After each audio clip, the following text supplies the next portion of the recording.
My name is Sarah, and we've got Ibrahim at the wheel, steering us right. And we're going to be visiting Parc DRAPEAU.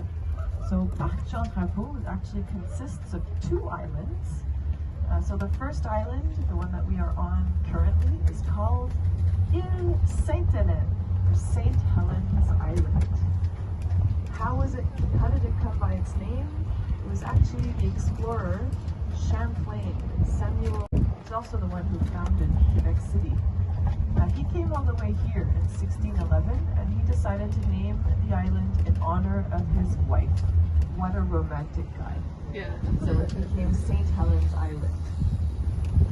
Now the area that we're in right now, this is called Espace 67.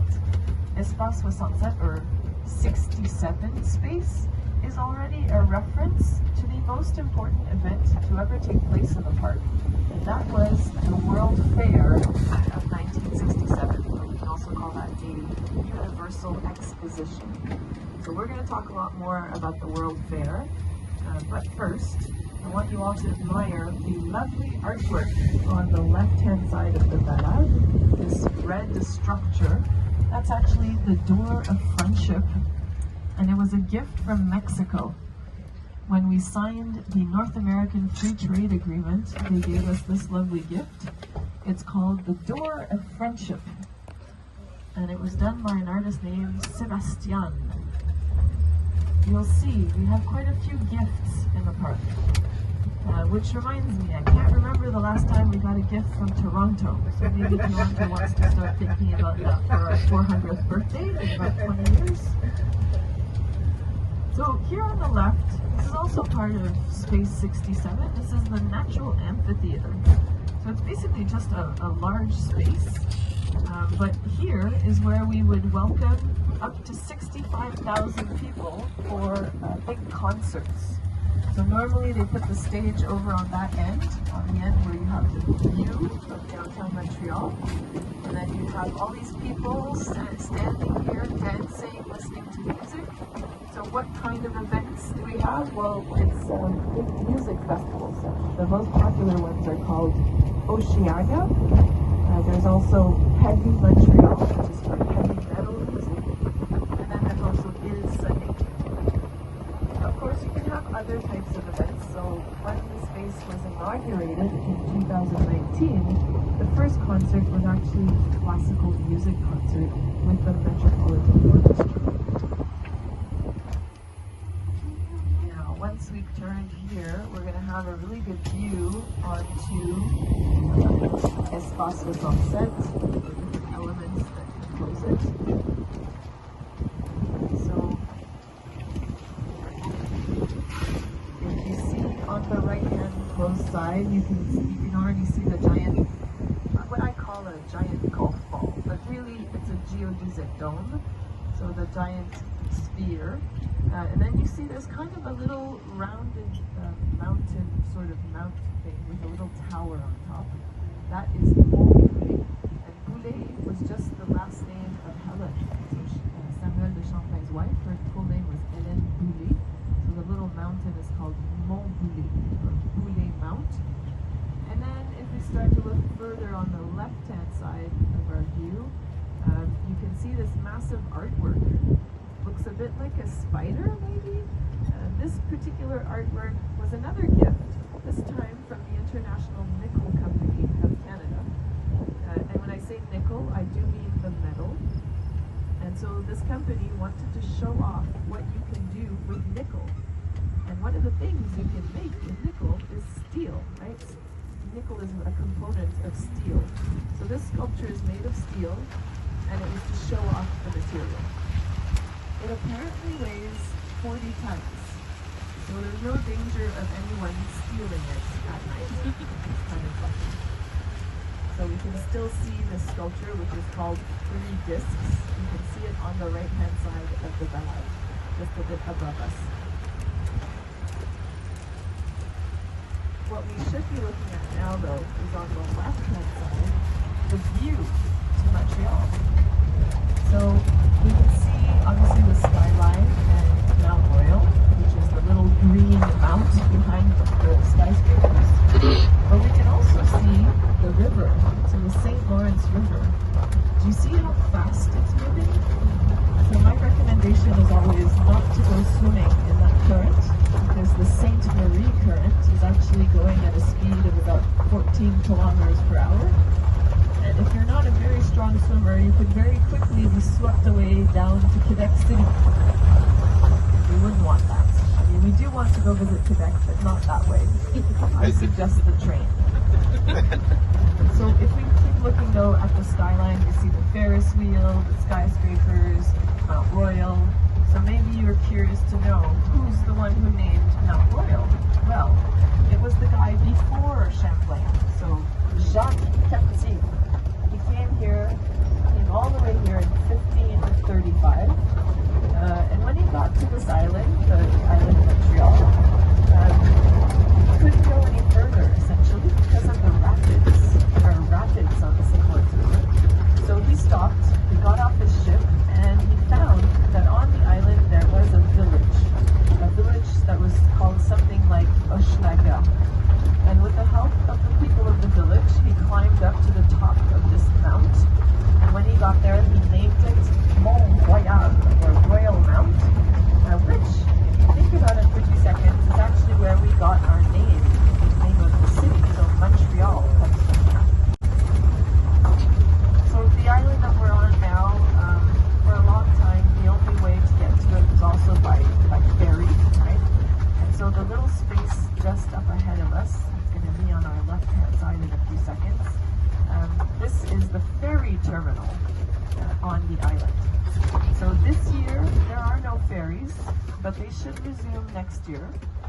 And if you want to take the ferry, it leaves from the old port of Montreal, and you get here, and it would be a $4.25 trip, or at least that's what it cost the last time there were ferries, which is in stark contrast to when the people first started coming to this island when it became a park.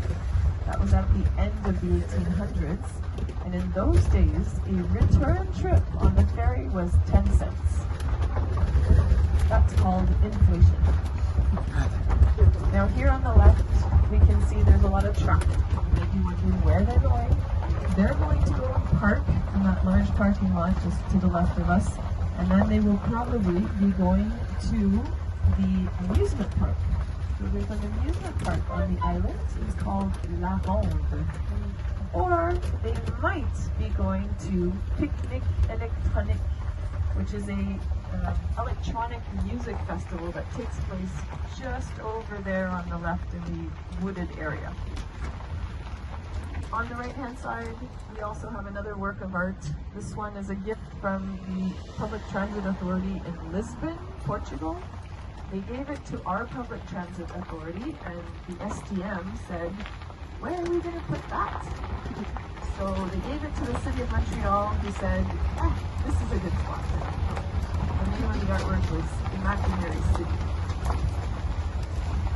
Oh, look at that tree. I think it's not long for this world. Did you not notice that this morning? Doing a bit of trimming these days, getting ready for winter.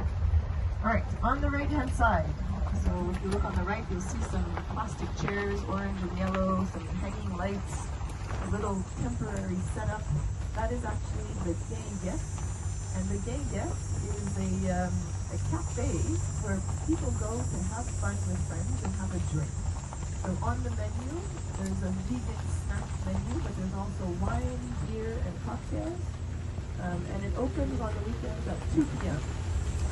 The people who go there by the late afternoon, there's usually a DJ and some live music, and people go there with friends, and they also play ping-pong, which is a very popular game in France, which also goes by the name of Parc, where you throw these metal balls and you try to be the one closest to the peg.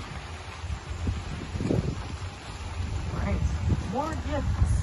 So if you look on the left, this artwork, it's called Phare du Cosmos, or if you translated that, it would be like Beacon of the Cosmos. It was a gift from the Seagram House, which were the Seagram, those are the ones who made Crown Royal and other whiskeys. So they commissioned this work of art for Expo 67, and at the end of Expo, they tried to give it to a university in the Maritimes, and the university said, what are we going to do with that?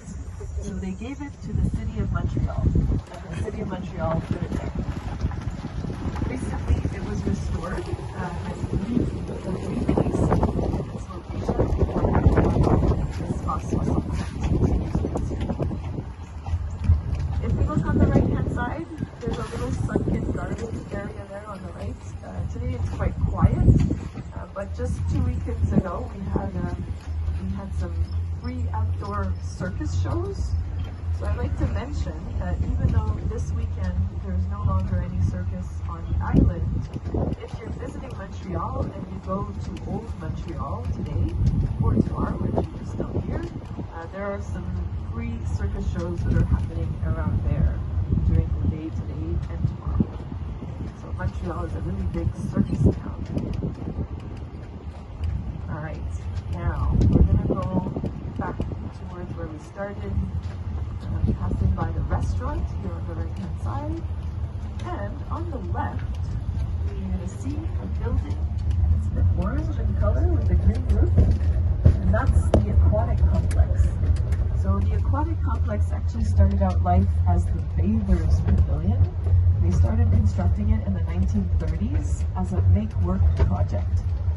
Make-work as in the 1930s, it was the Great Depression. You know, there were a lot of people out of work, couldn't find work. So the city of Montreal put them to work to build infrastructure, to build pavilions for the park. So they wanted to do it as cheaply as possible. They didn't want to spend too much money.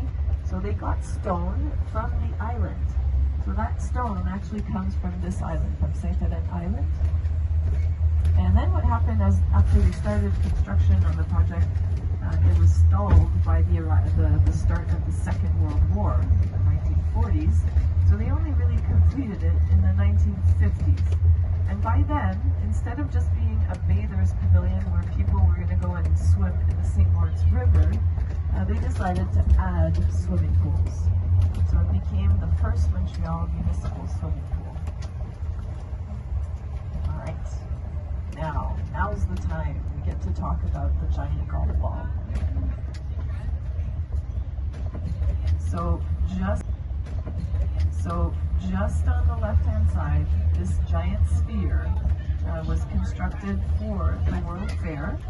It was the American Pavilion during Expo. So maybe just a quick reminder of what the World Fairs were all about. It's basically when one city hosted the entire world. In the case of Montreal, 60 different countries came and built a pavilion. In the pavilion, they would talk about their culture, they would talk about the foods that they ate, they would actually make some of the foods that they ate, so people could try them. They would talk about their history and about their technological innovations. So it was really a way for people to get to discover all these different cultures without having to travel. This is in the days before the internet, you know? So imagine in 1967, if you were in Montreal and you wanted to make pad thai, you'd never been to Thailand, you couldn't just look it up on Google. That's why the World Fair in those days was such an important thing. So in the American Pavilion, which was visited by 5 million people that year, in the American Pavilion there was an exhibit on the space program. So the fact that the Americans were trying to put a man on the moon. There was also an exhibit about American movies. Because probably one of the things that most people know about Americans is their movies. And then finally there was a lot of pop art. So they were showcasing their artists. Now, we've sensed we're leaving St. Helens Island. We're going over to Notre Island. And for Expo, in fact, when we decided that we were going to host the fair on St. Helens, we realized the island was not big enough to welcome the 850 buildings that we had to build for the event. So we said, that's okay, we'll just build another island. So the island that we're going to is actually man-made. It did not exist in 1960. We built it completely from scratch. So we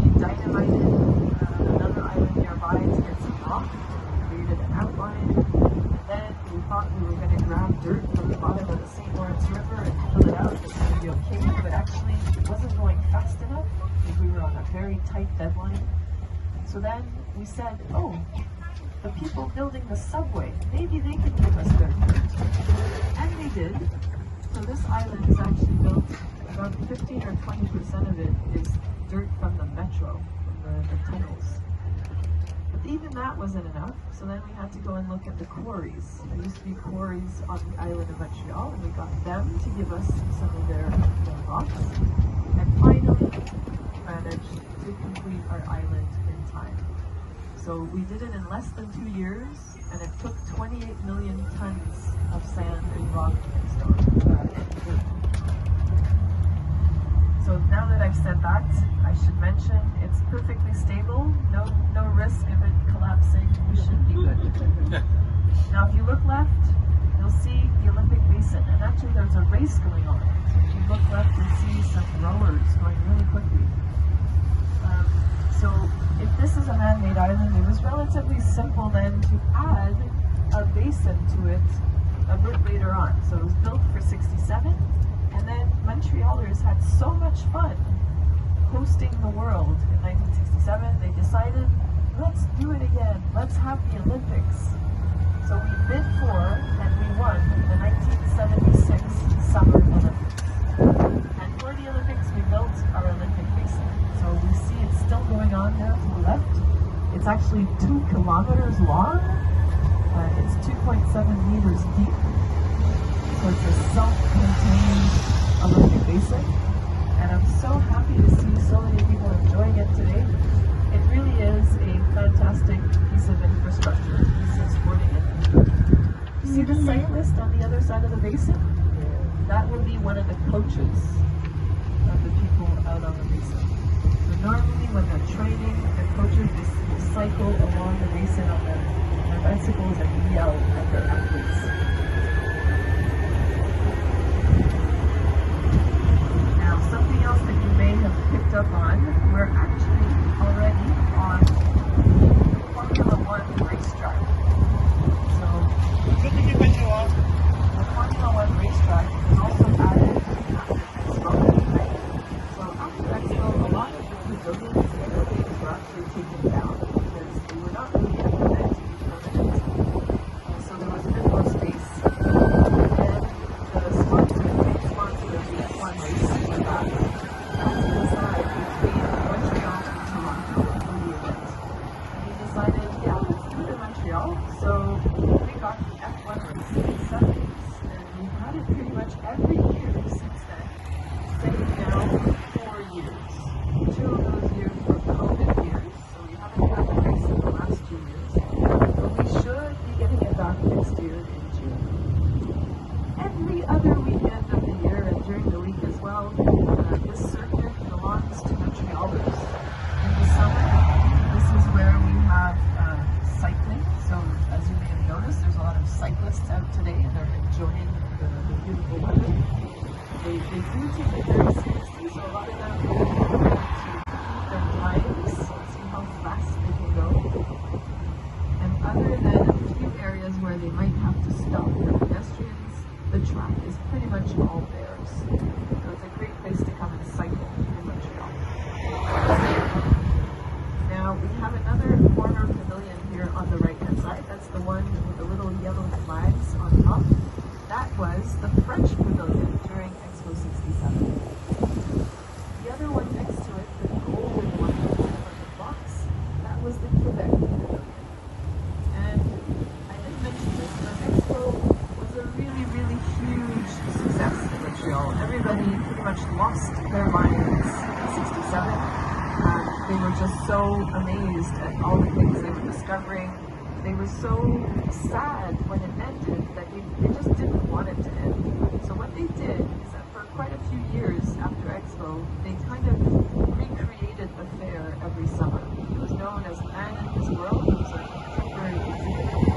So the French Pavilion remained a French Pavilion for some years after Expo.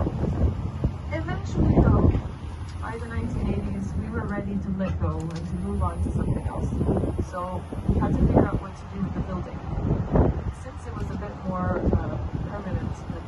because we decided to renovate it. We strengthened the floors so it would be able to welcome slot machines, and we converted it into a casino. So if you want to leave all your money in Montreal before going back to Toronto, this is a good place to do it. Alright, now for those of you who are Formula One fans, car racing fans, this next part is for you. We're actually going to go through the pits area.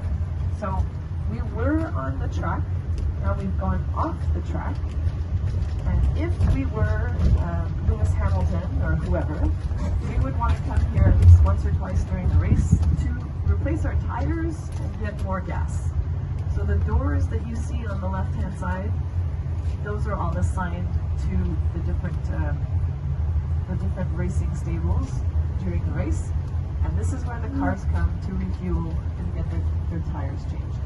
If you see just above those garage doors starting now, you'll see some stadium seating, so that's where the most lucky visitors get to stay to watch the race. So if you're wondering how much a ticket costs, it's in the thousands of dollars to stay there to watch the race. Unless, of course, you're lucky enough to know someone who's a sponsor of the race and has free tickets. What you can also see from there is the starting grid. So if we were back on the circuit, just on the right-hand side, this is where the starting grid is located, and where that little metal passageway above the track is, that's the start and finish line. As for the building itself, that's on the left, it's actually also relatively new. We inaugurated it in 2019 at the insistence of Bernie Ecclestone. We had to build this thing so that we could keep our race, because he kept saying our paddocks were too old, we had to get new ones, so we did, and it just cost us only $87 million.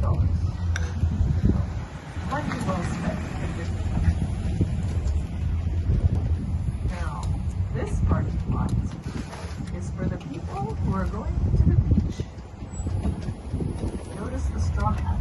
Yes, we're ready for the beach. So we're going to see the entrance to the beach in a few seconds on the right-hand side. These days, the beach is only open on weekends, right? So as soon as students go back to school at the end of August, the beach is only open on weekends. So there's the entrance over there on the right-hand side. And it's a man-made beach, of course, because of course this is a man-made island. But it was added in the 1980s by the mayor of Montreal. His name was Jean Doré. And if you don't know French, Doré actually means golden, which is very, apropos. So it's called the Golden Beach. La Plage Dorée.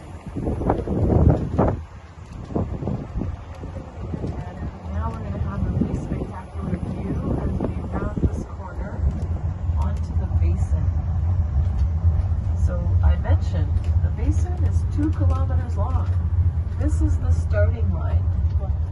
Can you imagine being here in your little kayak or your rowing boat and thinking, I have 2 kilometers to go at full speed? Anyway, it seems a bit daunting to me, but maybe that's just me. The bridge that we see off in the distance, that is the Jacques Cartier Bridge. And what we're going to do now is we're going to head over to the edge of the island, the western edge of the island. We're going to have another beautiful minute or two looking at the St. Lawrence River. But until we get there, maybe keep an eye out to see if we can spot any groundhogs. So I don't know if any of you have seen them today. I thought I would have seen them by now this morning, but I haven't. But trust me, there's lots of groundhogs around here. Those are little, small, furry, brown creatures that like to dig holes in your lawn. And there's a lot of them on the island, which, as you may have guessed, is a problem during the F1 race. So for F1, we actually try and trap them, those that are near the circuit, and they try and that's a squirrel, never mind. And they try to relocate them to the other island, at least for the time of the race. And they also put like some track to make sure they don't come back.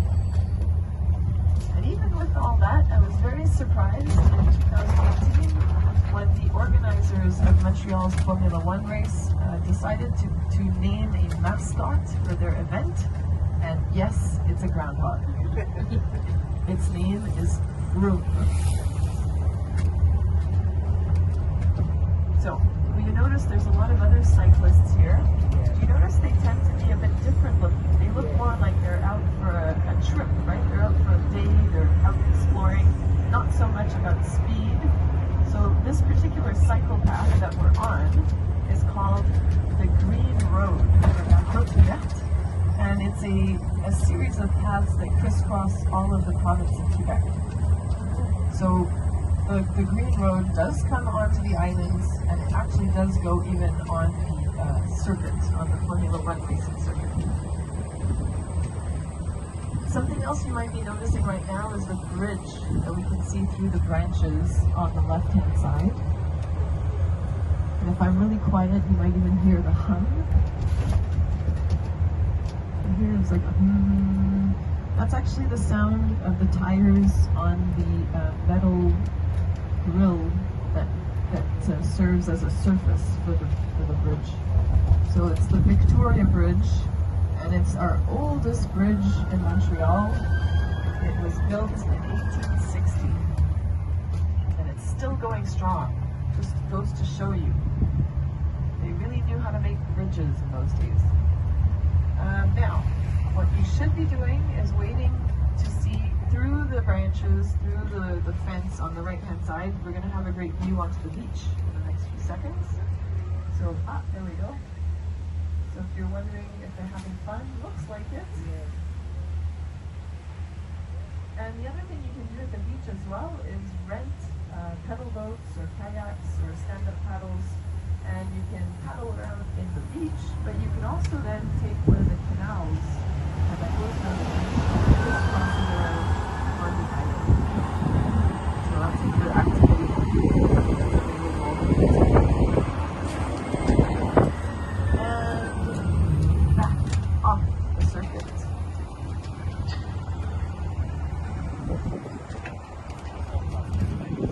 I wonder what they're looking at. Alright, and now we have again our view coming up on the left. So again, the St. Lawrence River, the skyscrapers on the island of Montreal. You can still see Mount Royal just behind the skyscrapers. I like to always point out to people, one of the reasons, especially those from Toronto may not know, Montreal actually cannot build taller than what we have right now. So the maximum height that we can have is 232.5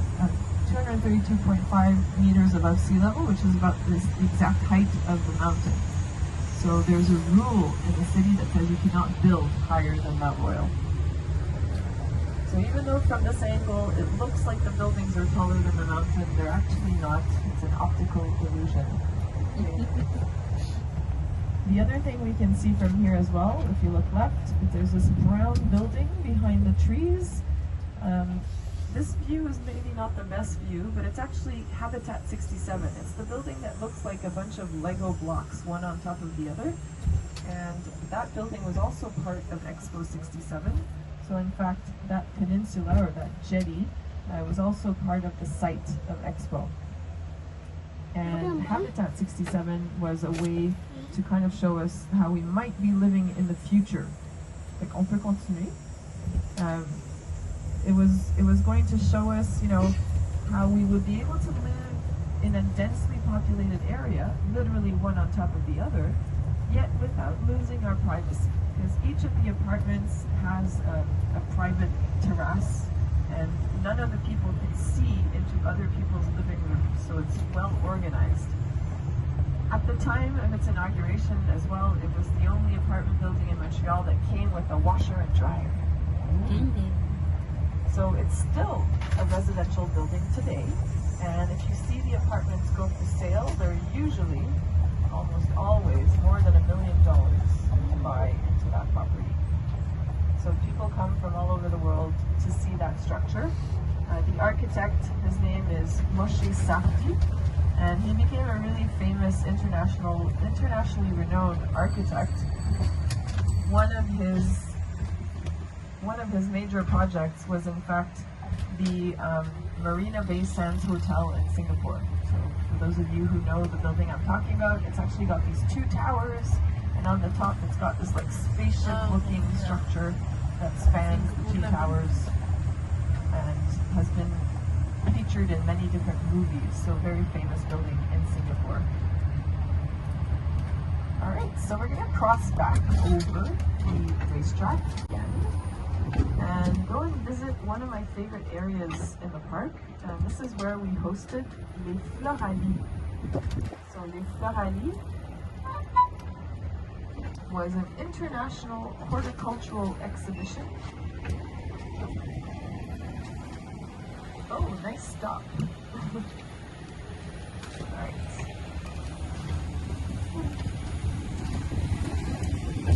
Yeah, there's a stop sign. So first though, what's this building here on the left? This was another pavilion. This was actually the Canadian Pavilion. But don't worry, it looked more impressive at the time. It had this inverted structure on the roof. Very impressive thing.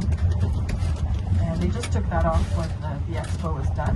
These days, the building serves as offices for the people who manage the park. And those people are very lucky to work in this area. So, as I mentioned, this is where we hosted Les Floralis. We were actually, Montreal was the first city outside of Europe to host this Category A Universal Exposition of Horticulture. There was a winter portion that was held in what we now call our biodome, and then in the summer, it was here. There were about 12 countries that participated. We're going to see in a few seconds the arches that are left of the Israeli garden, so just on the right-hand side. There was also Italy, Spain, Great Britain, obviously Canada had a garden. Even 2 Canadian provinces had gardens, so Quebec and British Columbia each had a garden as well. Now we have one more pavilion to point out, coming up on the left-hand side. You'll see it's probably my favorite one that remains. It's just so cozy looking and very inviting. And this was the Jamaican Pavilion. Wow! I need a picture. So there it is on the left.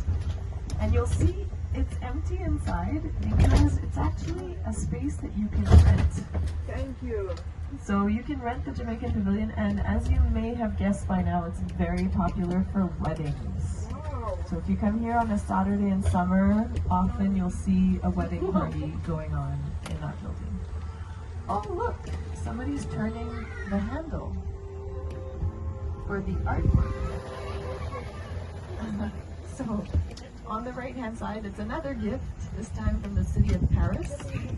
They gave it to Montreal on the occasion of the Floralis, and those blue boxes that you see there, if you turn the handle, you can get a piece of music, an original piece of music that was composed to go with the artwork. The one we can see now on our right hand side is Iris. Iris apparently is the Greek goddess of sources and fountains. So yes, initially that work of art was in the middle of a fountain, but it was removed in 1990 and then it was almost abandoned until some people pointed it out and said to the city of Montreal, you have to place it back. So they did, but it's no longer in a fountain. Now, my favorite work of art.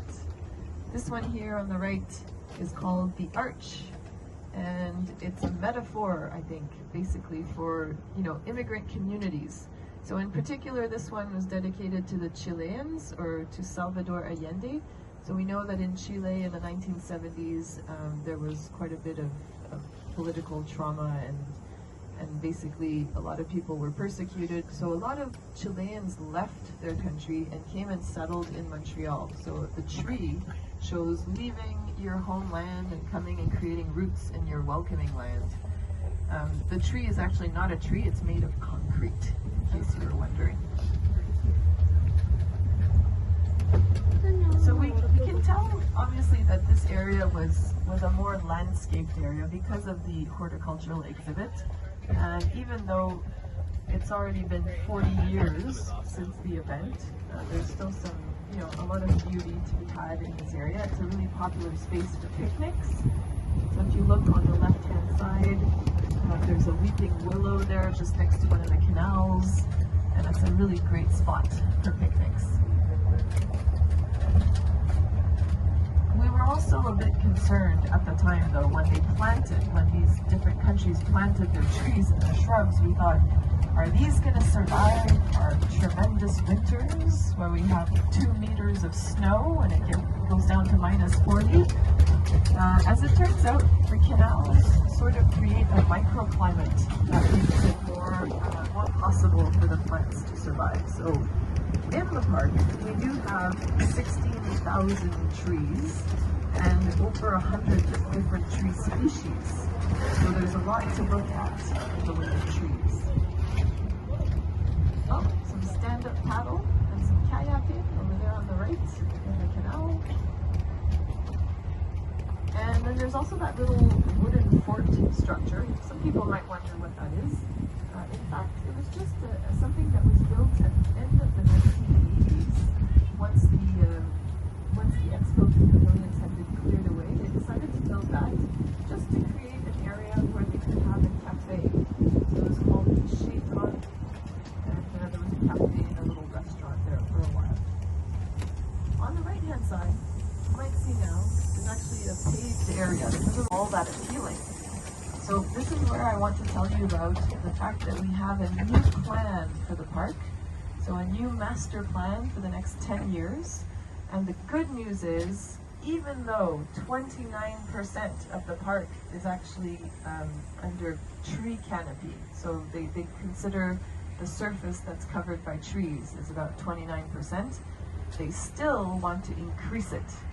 So one of the plans that they have over the next 10 years is to build a parking lot structure near the Jacques Bridge that would have multiple stories, which would mean then that the footprint of this parking lot would be less than the footprint of the existing parking lot, because they're only one level, right? So it would mean, following my logic, that they would be able to tear up some of this asphalted area and put more trees, put more green spaces. So I'm very much looking forward to seeing that with you. Because we must not forget that this is still, even though it's got all these different pieces of infrastructure, like the Olympic Basin and the F1 track, which is good for cyclists, it is still a natural environment, a park where we can come and see birds, and maybe even see the butterflies, and walk through some flowers. So people do come here to enjoy the natural environment. As we've seen also, people come here to enjoy sports. Whether you're a cyclist, whether you're trying to do speed records or just cycling through looking at things, or if you're a rower, or even, as we saw earlier, if you want to come and swim at the Aquatic Complex. And finally, the park is also a place of culture. So I mentioned that the most important event pretty much was Expo 67. I have to remind people it was a time when the country of Canada was only population 20 million, and over 6 months, the Expo, the fair here, welcomed 15 million unique visitors. It was a huge success. And ever since Expo, there have been, one event after another. So not just Expo, but then the Olympics, the Olympic Basin, the installation of the F1 track, and then all those kind of events that tied into that. And then the flower exhibit in the 1980s. And then since then, I also mentioned earlier, Osheaga, Heavy Montreal, Il Sonic. These are all music festivals that take place in the park.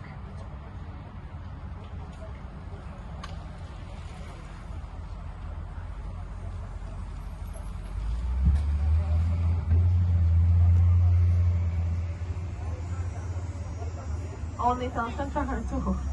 Non, il n'y a pas de quoi. Mais on se verra au centre d'information. Super. All right. So I was saying that it is also a place of cultural events. I mean, probably the height of cultural events was when about 2 years ago they had a Pokemon Go event on this island. So you saw all these people walking around with phones trying to hunt Pokemons. So there's no end to the possibilities.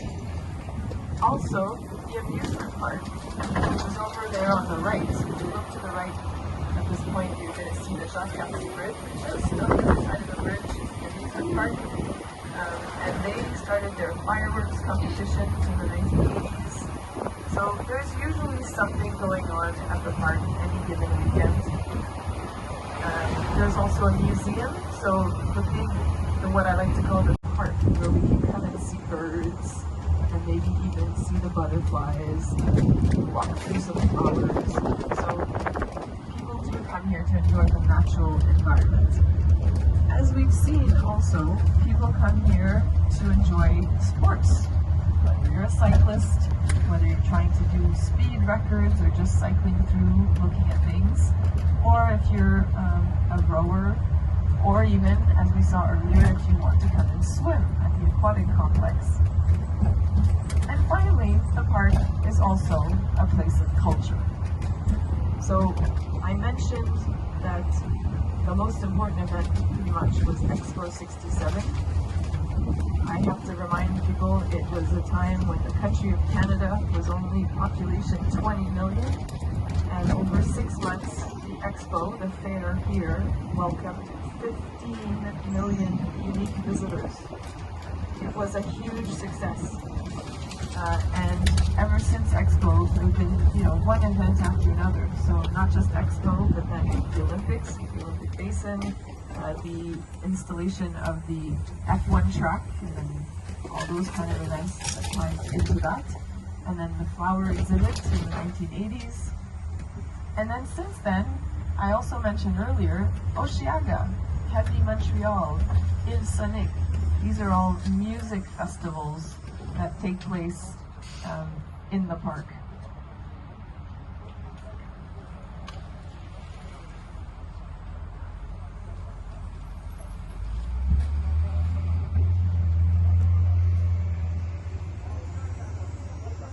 On est en train de faire un tour. Non, il n'y a pas de quoi. Mais on se verra au centre d'information. Super. All right. So I was saying that it is also a place of cultural events. I mean, probably the height of cultural events was when about 2 years ago they had a Pokemon Go event on this island. So you saw all these people walking around with phones trying to hunt Pokemons. So there's no end to the possibilities. Also, the amusement park, which is over there on the right. So if you look to the right at this point, you're going to see the Jamaica Bridge, just on the other side of the bridge, the amusement park. And they started their fireworks competitions in the 1980s. So there's usually something going on at the park any given weekend. There's also a museum, so what I like to call the giant golf ball, or our geodesic dome, the biosphere. It is a museum dedicated to the environment. It has only just been taken over by the people who also manage the botanical gardens, the planetarium. So if you would like to go and visit the Environment Museum, it's open today. So on that note, I hope that you enjoyed the tour and that you learned a thing or two about the park, its history, its installations, and all the different activities that are on offer. If you have any questions once we park up, then don't hesitate to let me know. And I would like to thank Helen for getting us safely around the 2 islands. Thank you so much. And I hope that you all have a wonderful afternoon in the park. Do take advantage of it because it's a beautiful day, and I heard it's going to rain tomorrow, so enjoy it while you can.